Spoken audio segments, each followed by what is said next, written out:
বিসমিল্লাহির রহমানির রহিম।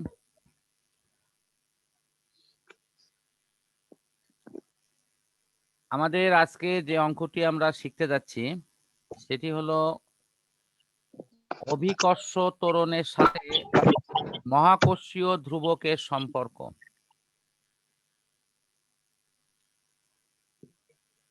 তো অভিকর্ষ ত্বরণের সাথে মহাকর্ষীয় ধ্রুবকের কি সম্পর্ক আছে? সেই সম্পর্কটার মূল সূত্র আমরা নিজেরা জানি, যে এই সূত্রটি হলো এরকম: G =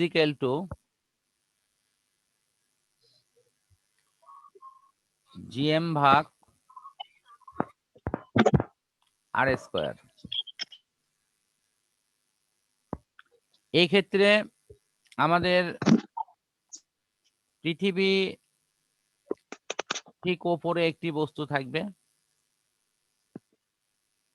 পৃথিবীর ওপরে একটি বস্তু। সেই বস্তু কি পরিমাণ অভিকর্ষ ত্বরণের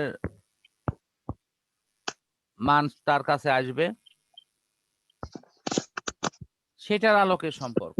সেখানে আমরা জানি যে এই G হলো মহাকর্ষীয় ধ্রুবক, M হলো পৃথিবীর ভর, আর R হলো পৃথিবীর ব্যাসার্ধ। আমরা এই নিয়মটা গতদিন শিখেছি। আজকে আমরা ইনশাআল্লাহ শিখব যে পৃথিবীর কোনো একটা উঁচু স্থানে যদি যাওয়া হয়, ভূপৃষ্ঠ বাদ দিয়ে যদি কোনো একটা উঁচু স্থানে আমরা যাই, তাহলে সেক্ষেত্রে সেই উঁচু স্থানে অভিকর্ষ ত্বরণের মানটা কেমন হবে।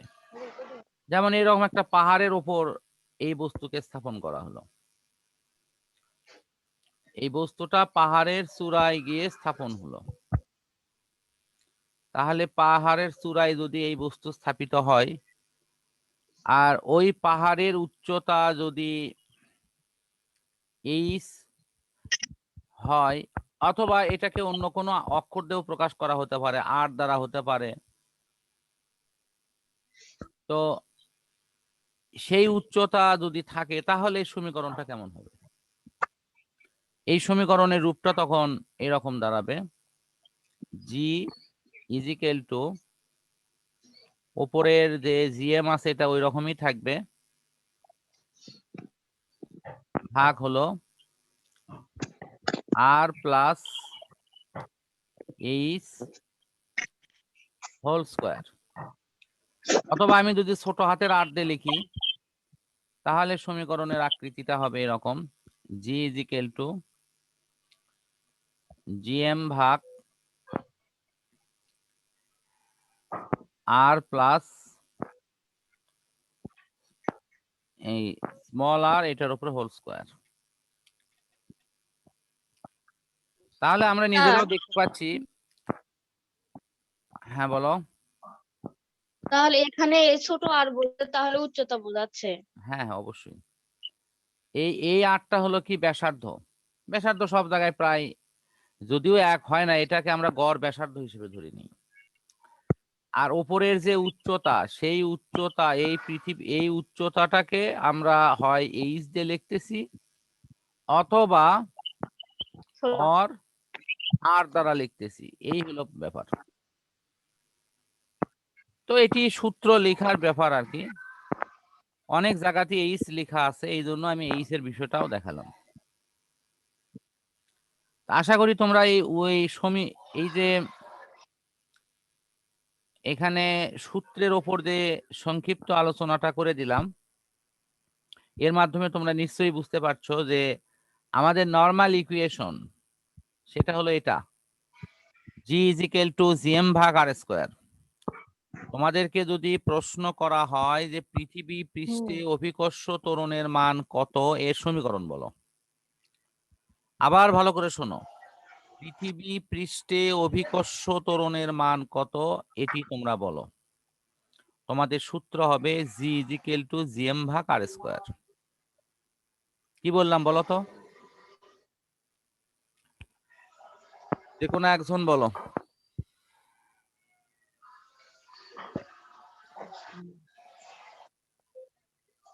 পৃথিবী পৃষ্ঠে জি এর মান কত? এই প্রশ্নের উত্তরে আমাদের সমীকরণ হবে এই যে লাল বক্সের মধ্যে যেটি আছে জি ইজ ইকুয়াল টু জিএম ভাগ আর স্কোয়ার। ক্লিয়ার সবার কাছে? আর যদি বলা হয় যে হ্যাঁ যদি স্যার। বলা হয় যে একটা নির্দিষ্ট উচ্চতায়, সেই উচ্চতাকে আমি এইচ দিয়ে প্রকাশ করেছি, অর্থাৎ পৃথিবী পৃষ্ঠ হতে সেটা একটা উঁচু স্থান হোক, সেটা পর্বত হোক, সেটা পাহাড় হোক, কথা বুঝছো কি? যে কোনো রকম উঁচু জায়গা হলে যদি তার উচ্চতা এইচ হয়, তাহলে তখন আমরা লিখবো হলো জি ইজ ইকুয়াল টু জিএম ভাগ আর প্লাস এইচ হোল স্কোয়ার। সবাই কি বিষয়টা কি? না, এইচ হোল স্কোয়ার, খালি এইচ স্কোয়ার হবে না তো, ব্র্যাকেট থাকলে তখন আমরা হোল স্কোয়ার বলি, তাই বলি না? আচ্ছা স্যার। আচ্ছা দেখো এটি হ্যাঁ হয়তো, স্যার। হ্যাঁ এটি দেখো, যেমন এটা লেখা হয় এ স্কোয়ার প্লাস হলো কি বি স্কোয়ার, কিন্তু আমরা যদি লিখি যে এ প্লাস বি হোলস, এ প্লাস বি লিখে আমরা যদি এরকম একটা ব্র্যাকেট দিয়ে স্কোয়ার দেই, তখন আমরা কি ওই রকম বলবো যে স্কোয়ার বি স্কোয়ার আর বলতে পারবো? তখন এটাকে কি বলা হয় বলো? না। কি উচ্চারণ হবে? খাদিজা বলো কি উচ্চারণ হবে এটা? এ প্লাস বি,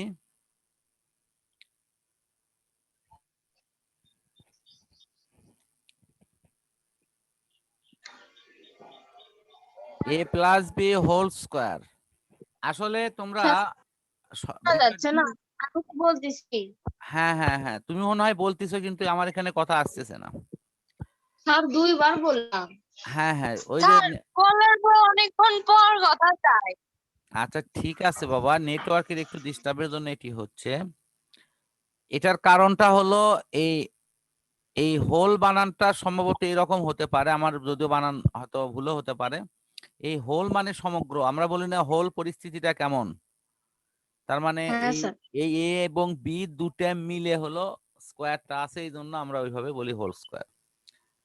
আশা করি তোমরা এই বিষয়টা ক্লিয়ার বুঝছো। এখন আমি মূল অপশনে আসি, যে আমাদের সমীকরণের ওপর ধারণাটা ক্লিয়ার থাকতে হবে, তাহলে অঙ্ক আসলে আমরা ইনশাল্লাহ বুঝে বুঝে করতে পারবো। যদি ওইখানে ওই আর এইচ এর জায়গা যদি আমরা এই যে ছোট হাতের আর এটি যদি ব্যবহার করি, এইচ না ব্যবহার করে, তাহলে তখন সমীকরণটা এই যে এরকম হবে। মানে দুটো সমীকরণ একই, এটা নিয়ে আর ব্যাখ্যা দেওয়ার খুব বেশি কিছু নাই। তাহলে আমি আশা করি যে তোমাদের সমীকরণের ওপর ব্যাখ্যা বিশ্লেষণ এটা ইনশাল্লাহ ক্লিয়ার, ঠিক কিনা? হ্যাঁ স্যার। হ্যাঁ স্যার।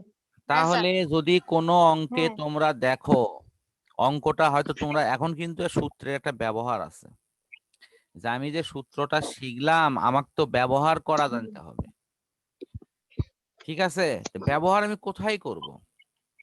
যখন তোমরা অঙ্কটা রিডিং পড়বা, রিডিং পড়ে যখন দেখবা যে সেখানে পৃথিবীর ভূমি থেকে উচ্চতার কথা বলা হচ্ছে, যে এত উঁচু পাহাড় বা এত উঁচু কোনো একটা টিলা বা এত উঁচু জায়গা বা এমনকি উঁচু কোনো বিল্ডিংও হতে পারে। এখন তো আবার দেখো বিশ্বের বিভিন্ন দেশে কিন্তু আগে বানাচ্ছে 100 তলা বিল্ডিং, এখন এমনও কিন্তু কিছু বিল্ডিং বানাচ্ছে যার উচ্চতাই হলো 1 কিলোমিটার। চিন্তা করছো?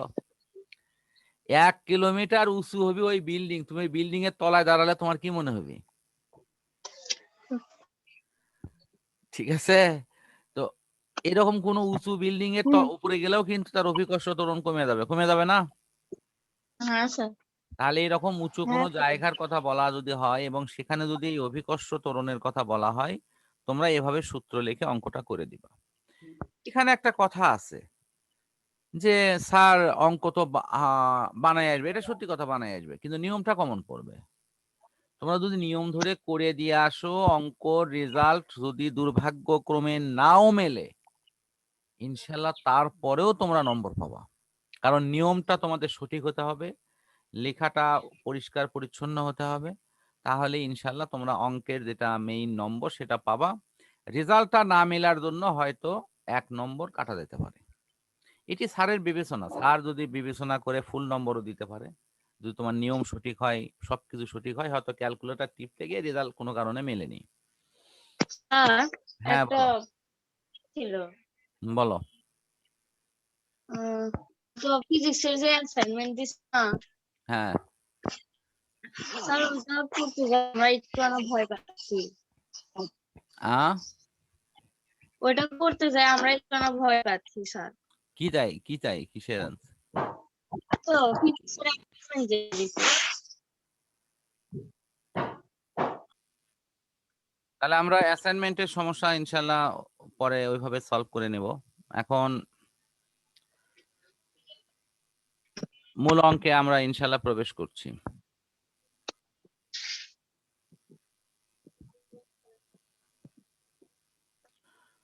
আমরা অঙ্কটা দেখি।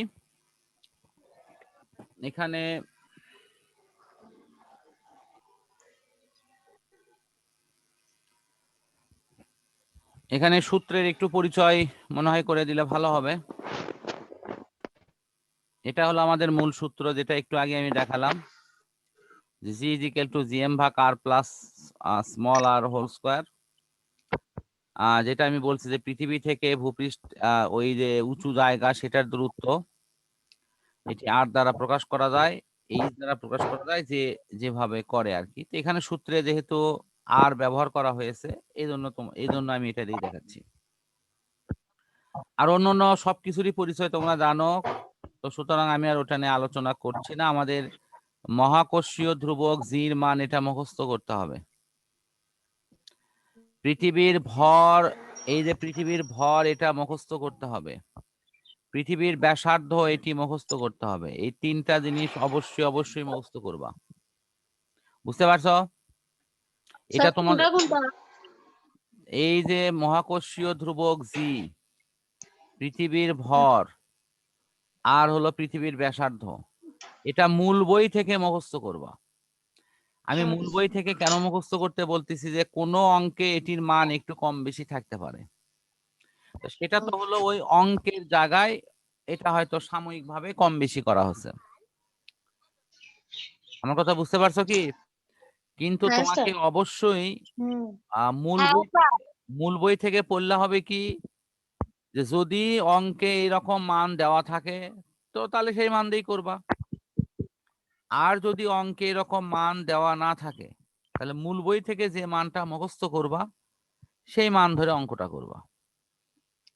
সবার কাছে ক্লিয়ার বিষয়টা? হ্যাঁ স্যার। আচ্ছা হ্যাঁ স্যার। হ্যাঁ স্যার। আচ্ছা, ধন্যযোগ তোমাদেরকে। এখন আমরা এটি কিন্তু তোমাদের নৈবেত্তিকও হেল্প করবে, নৈবেত্তিকও এরকম প্রশ্ন কিন্তু আসতে পারে। আমরা মূল অঙ্কে এখন ইনশাল্লাহ প্রবেশ করছি। অঙ্কটা আমরা একটু দেখি কি লেখা আছে অঙ্কে। দেখো লেখা আছে ভূপৃষ্ঠ হতে 500 কিলোমিটার উচ্চতায় অভিকর্ষ ত্বরণ কত। আমি কিন্তু এই প্রশ্নটাই পড়াইছি, আমি হয়তো 500 কিলোমিটার বলিনি, আমি বলছি উঁচু জায়গায়, আমি বলেছি পাহাড়ের চূড়ায়, আমি বলেছি কোন টিলার ওপরে। টিলা চেনো তো, মানে যেগুলো ভূমি আস্তে আস্তে উপর দিকে উঠে, যেমন মহাস্থান গড়ের কিছু কিছু জায়গা যে উঁচু, এগুলো টিলা বলা হয়। ঠিক আছে? এরকম বাংলাদেশ সহ পৃথিবীর অনেক জায়গায় আছে, মানে পাহাড় নয় কিন্তু এমনি উঁচু জায়গা, সেগুলোকে বলা হয় টিলা। আচ্ছা এখন দেখো, হ্যাঁ এই এত উচ্চতায় অভিকর্ষ ত্বরণ, তাহলে উচ্চতায় অভিকর্ষ ত্বরণ যেহেতু, তার ইকুয়েশন আমরা লিখছি এখানে। এই জায়গায় আমার একটা কথা আছে, যে এই যে জি ড্যাশ লেখা হয়েছে, তোমরা হয়তো বলবা যে স্যার জি ড্যাশ আমরা কেন লিখতেছি।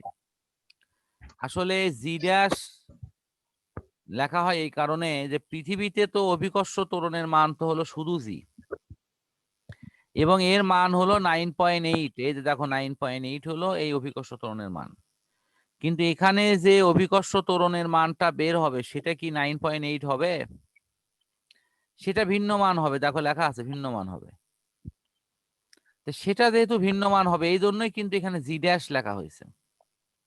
মানে সূত্রটাকে একটু মানে ঠিক করার জন্য, যে পৃথিবীর অভিকর্ষ ত্বরণ জি, আবার এখানেও যদি শুধু জি লিখি তাহলে কেমন হয় ব্যাপারটা। এই জন্য এখানে জি ড্যাশ লেখা হয়েছে, আর কিছু না। তাহলে আমরা জি ড্যাশ লিখেছি যথারীতি। এই যে এই বড় হাতের জি, এটার মান বসায় দিছি, দেখো 6.673 ইন্টু 10⁻⁻11। তারপরে পৃথিবীর ভর এটি বসানো হয়েছে, তারপরে ব্যাসার্ধ এটি বসানো হয়েছে, তারপরে এই যে কত উচ্চতা এটি বসানো হয়েছে, আমাদের কাজ হয়েছে। এখন এখানে একটু ব্যাখ্যা আছে। এই যে কিলোমিটারকে মিটার করে তারপরে এরকম পাওয়ার দেওয়া হয়েছে। এই পাওয়ারের ব্যাপারটা আমি কিন্তু গতদিন তোমাদের বুঝাইছি, যে আমরা যথারীতি 1000 দিয়ে গুণ করব, তারপরে সর্বশেষ সংখ্যা থেকে যত ঘর বামে যাব ঠিক তত ঘর 10⁻⁴ হবে।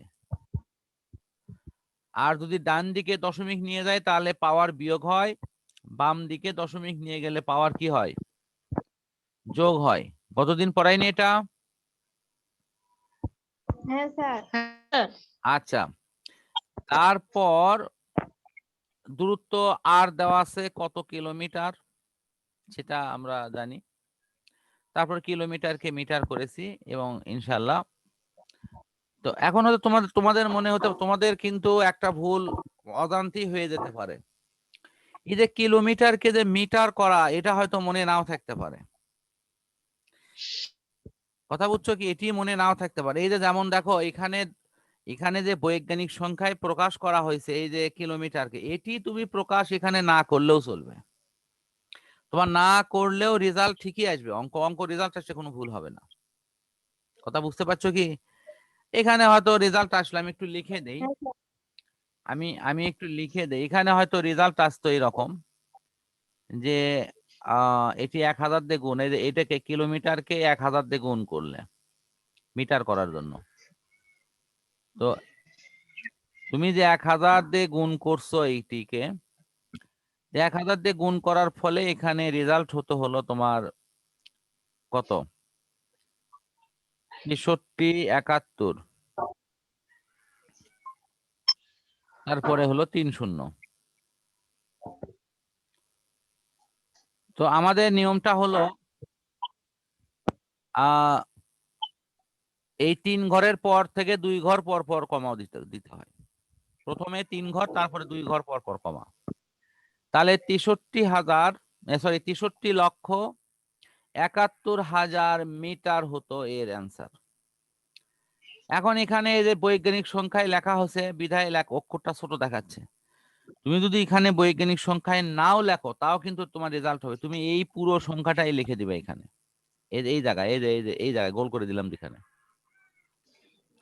তাতেও রেজাল্ট হবে, কোনো সমস্যা নেই। আমার মূল কথা মনে হয় বুঝতে পারছো। এই যে যেমন দেখো এটা কি করা হচ্ছে দেখো, এখানে হলো 500 সাথে কি হতো, 500 এর সাথে 1000 দিয়ে গুণ করা হতো। 500 গুণন কত? 1000। তো কেউ হয়তো ভাববা যে স্যার অঙ্কটা জটিল হয়ে গেল। কোনো জটিল না, তুমি এখানে ফলাফল দেওয়া হবে সেটাই লিখবা, কোনো সমস্যা নেই। আশা করি আমার কথা বুঝতে পারছো সবাই। হ্যাঁ স্যার। শুধুমাত্র রেজাল্টে বড় সংখ্যা হলে তুমি সেটাকে বৈজ্ঞানিক সংখ্যায় প্রকাশ করবা। যদি রেজাল্ট বাদে অন্য জায়গায় বৈজ্ঞানিক সংখ্যা লেখা বাধ্যতামূলক নয়। এমনকি রেজাল্টেও এটি বৈজ্ঞানিক সংখ্যায় লেখা বাধ্যতামূলক না। কারণটা কি? কারণটা হলো বৈজ্ঞানিক সংখ্যায় প্রকাশ করলে রেজাল্টটা ছোট দেখাবে। তুমি যদি পুরোটাই লিখে দিয়ে আসো তাতেও তোমার ভুল হবে না। তবে স্যার হয়তো একটু এইটুকু মনক্ষুণ্ণ হবে যে এ বৈজ্ঞানিক সংখ্যা জানে না, এ আবার এত বড় রেজাল্ট লিখে দিয়ে গেছে, এইটুকু। আমার কথা বুঝতে পারছো কি? তা এখন তোমাদের ক্যালকুলেটারে যখন এইরকম একটা বড় সংখ্যা আসে, এই যে দেখো, এই যে এখানে যে এরকম একটা বড় সংখ্যা আছে না, তোমাদের ক্যালকুলেটর যদি কাছে থাকে তাহলে আমি তোমাদের যে ইনস্ট্রাকশন দিচ্ছি সেই অনুসারে তোমরা এখনই এটা চেক করতে পারো। তোমরা লেখো ক্যালকুলেটারে 6371, এটা ক্যালকুলেটারে লেখো। ক্যালকুলেটর কাছে আছে কি কারো কাছে? কাছাকাছি যদি থাকে একটু নাও, নিয়ে লেখো।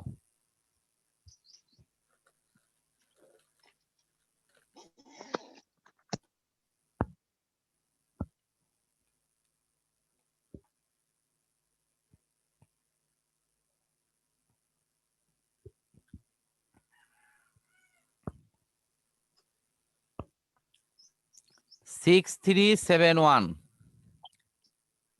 স্যার হ্যাঁ, আমাকে সেম হয়ে যাবে নাই। আচ্ছা নাই, অন্য কারো কাছে আছে কি কাছাকাছি? আচ্ছা, আমি নিয়মটা শুধু বলে দিচ্ছি তোমাদের, তাহলেই হবে। আমি এখানে লিখে দিচ্ছি 637 ক্যালকুলেটরের চাপে এরকম ইন্টু 1000, যেহেতু আমি মিটার করিচ্ছি। এইটুকু ক্যালকুলেটরে লিখে সমান চিহ্ন, মানে সমান চিহ্ন চাপ দিলে তাহলে রেজাল্ট আসবি তো। রেজাল্ট কি আসবে বলো? 637 তারপর যথারীতি কয় শূন্য? 3 শূন্য না? এটা কিন্তু তোমার ক্যালকুলেটরের রেজাল্ট আসবে।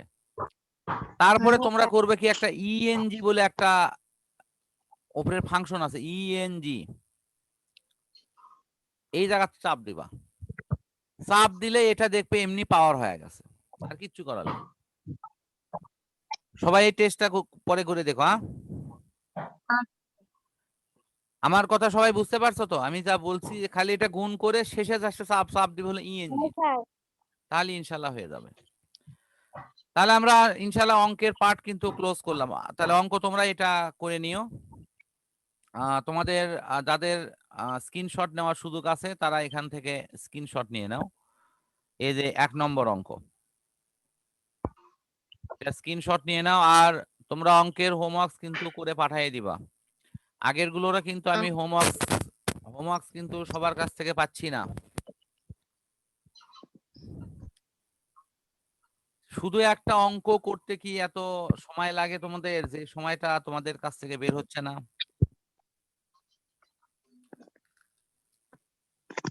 বলো।